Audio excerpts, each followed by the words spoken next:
Hiccup's second-in-command pushed the door open and entered the house. Hiccup was sitting on a small chair, accompanied by one of the menston. The man was standing behind the chief, doing something to his head. Hiccup groaned again, gritting his teeth. Iret crossed his arms on his chest and smirked slightly, quickly noticing the change on his chief's head. "Updating your collection?" he asked, staring at the paint on the side of Hiccup's head. 6 runes were there, spelling Zephyr's name, and another, much more intricate shape was being made by Stan. "Yeah," Hiccup confirmed, groaning again. "I've cut my hair and figured out that naked skin is somewhat boring." "Ouch," he exclaimed. "Sorry," Chief Stan apologized and continued piercing Hiccup's skin and drawing a dragon silhouette. "What's with the zipply back?" Iret asked after recognizing the shape that was being formed on Hiccup's skin. "In the south, people have this habit of tattooing the enemies they've defeated," Hiccup informed him, closing his eyes and holding back another groan. "And since I don't know how the battle in the Helheim's Gate will turn out, I want to enter Valhalla with this and show it to Sigrid and Zephyr." "That still doesn't answer my question," Iret countered uncomfortably, unsure how he should react to Hiccup speaking about his family. "It was a zipply back that blew up my house and killed my daughter," Iret Hiccup informed him through gritted teeth. "And before I die, I'll make sure to kill every zipply back I can when we reach the nest," he promised. "And in Valhalla, I'll present it to Zephyr." "Then what's with that tattoo of the Night Fury on your back?" Iret asked, slightly changing the topic, finding it uncomfortable for himself to talk about it. "As far as I know, you've never defeated Toothless," he added, looking at the black dragon that was resting in the corner and watching its rider patiently. Toothless let out a strange sound that Iret interpreted as agreement. "True," Hiccup agreed. "But I have shot him down from the sky," he added, glancing at his friend.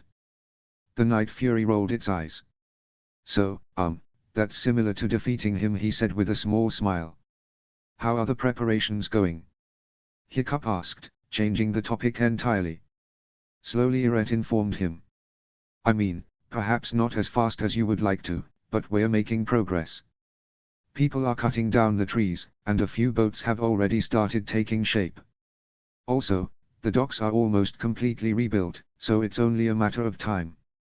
"Good," Hiccup commented, standing up from the chair. "Thanks," he said to Stan and handed him a few coins before turning to leave the man's house. Iret and Toothless followed him outside. Stan nodded his head, muttering no problem. "Do you have a plan yet?" Iret asked. "Actually, something is already forming in my mind," Hiccup informed him, approaching Toothless' saddle. He picked up something that was attached to it. "Speaking of which, I need you to warn our men." "What happened?" Iret asked, already not liking the sound of it. Hiccup examined the strange tool in his hand. "I've just learned that Burke has come up with a plan to repay us for our help," Hiccup said, raising his head to look at his second-in-command. "They want to kill us after everything is done. At least they've wanted to when they were sailing here." "This is too much," Hiccup Iret commented. "First, your father wants to kill you, now this," he asked. "This can't go on forever, Hiccup." "I agree," Hiccup nodded his head. "Which is why I want you to tell everyone that should anything happen on Burke, our first priority is to defend ourselves with any means necessary. If Stoic decides to break the ceasefire, then who am I to go against my father's wishes?" Hiccup asked rhetorically with a dry chuckle. "Seriously, though, I'll make sure to make Stoic think twice before getting any more bright ideas. Perhaps a small reminder of what happened to Dago will force him to use his brain." Iret only rolled his eyes.